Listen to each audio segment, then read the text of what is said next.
I think something you brought up that hits me is that brands and these companies are looking to tell stories. And so that's one thing that we bring to the table. And that Mhm. might be, and I don't want to take away from marketing professionals, but that is something that maybe does give us a little bit of a leg up off print Yeah. people or just people who do do ads, etc. But the other thing I think that really we bring to the table at working in television is I just recently wrote an article called "The Shit Will Hit the Fan." Is we are used to it will go wrong. There Yeah. will be a problem. There will be a delay. There will be something that happens. And producing and working in television, telling stories, but also pulling everything together means having so many balls up in the air that after a while it's like, oh, no, it's fine. It'll work out. So moving into this direction, I'm not saying that we've seen it all, but we have the skill set to handle and manage these types of projects and these types of situations. And multiple of that. I think there was a moment when I was at MTV that I was managing like I think four productions. So for those of you who work in television, but you're managing entire crews on various locations, all running simultaneously with, various schedules, various budgets, various deadlines, various casting needs. And you're looking at the cuts in real time, or you're on set while you're managing other shoots on other locations. Television people, if I can just take a moment to brag about TV people, Uh-huh. these are the best multitaskers of any genre, of any career, of any skill set that I have ever met in my life. Yeah, You get amen. someone who has been a producer, and that is someone who can manage every problem you have ever seen times 10 plus celebrities throwing a fit. Yeah, one of the things I've been talking to people and working on is having people that are looking to get out is stop fixating so much on the title and Yes, think about your unique skill set. Think about, are you an amazing problem solver? Are you an amazing researcher? Are you an amazing booker? What are things that you do? Because those unique skill sets, not that title, that skill set is the thing that it makes you special. absolutely. Yeah. Absolutely. And so much of, these types of roles are creating content to engage an audience, regardless of platform, regardless of what you're selling or what you're trying to engage them with.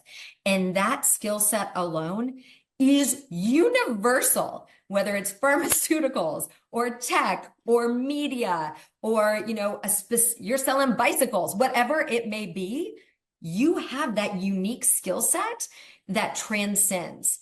So, really embrace that because it is unique. Something that you said that really hit me is that one of the things that we learned as nonfiction producers is we're not biologists, we're not scientists, we're not economists, we're not paleontologists, but we learn how to take that information and put it in a way and present it in a way that is provocative and engaging to the audience. And that's exactly the talent you brought to both University of Maryland and to this current job. I think that is some, and I do believe, and I used to, especially at that University of Maryland job, say, there's a value in the fact that when you talk to me, you're not talking within an echo chamber. You're not talking to somebody who also has the exact same background in terms of education. Because then you can really kind of say, okay, how can some of these important concepts get out to the world? And obviously, media is the way to do that, in any form, whether it be a data visualization, a video, a graphic that can really help, or podcast, and I think those are the ways to really reach as many people as possible. She has won some amazing awards in a very competitive, creative world. And in advertising, at least mine, please disagree with me, you're allowed to be really creative. You're allowed to kind of really do things that are going to grab people's attention and tell this incredible story, right? Yeah, yeah. I think that's one of the reasons why I love it so much, especially when you get a brand who's willing to go there, be bold, take risks, explore, be in discovery, try some new things. It's So you know what's going on with this our industry with television, whatnot. what advice do you have? What tips do you have for people who maybe are feeling frustrated right now and are looking for other opportunities? What would you say to them? Yeah, it's one of those things. Warren Buffett talks about this, about the fear of people when there's a downside, right? What people tend to do, if you think about the market, they want to sell. They go into action.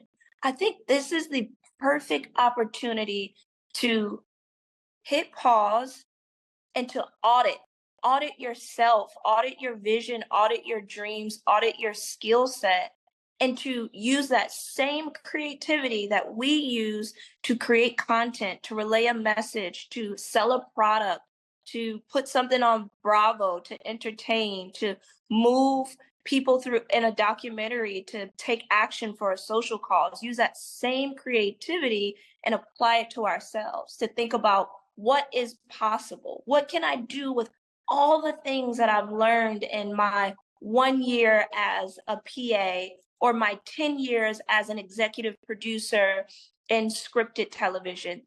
We This world of content creation is so vast, and it's growing at a rapid rate, and it's going to continue to grow. And what is available to us is infinite, but we've got to take a beat and slow down and assess what we have in terms of our skill set, our learnings, our knowledge, and think creatively about how we can use it. Where the industry is right now, what last piece of advice would you give to people who are in television or looking to transition out of television or broaden out? I think that the two things that I am constantly telling people in that space, because I have that conversation quite often with my network and people who, ask me these questions, sort of where do you go next, is certainly all of the things that we've already been talking about here, is to get clear on the skill sets and the things that you want more of. And that can be both, what is it that you want more of in terms of what you do, the types of people you're around, the kind of organizational culture. What are those kind of must-haves, the non-negotiables, if you will, that you really want to be able to see in your next phase, your next job, whatever that might look like, and being crystal clear about that so that you can talk about it in the second phase, which is really that you're out there networking. I'm really impressed with how you've identified the skills, those key skills, unique skills you have, that you're not just a producer and you're not just TV. You organize, you strategize, you analyze, you're able to put together a story that's effective.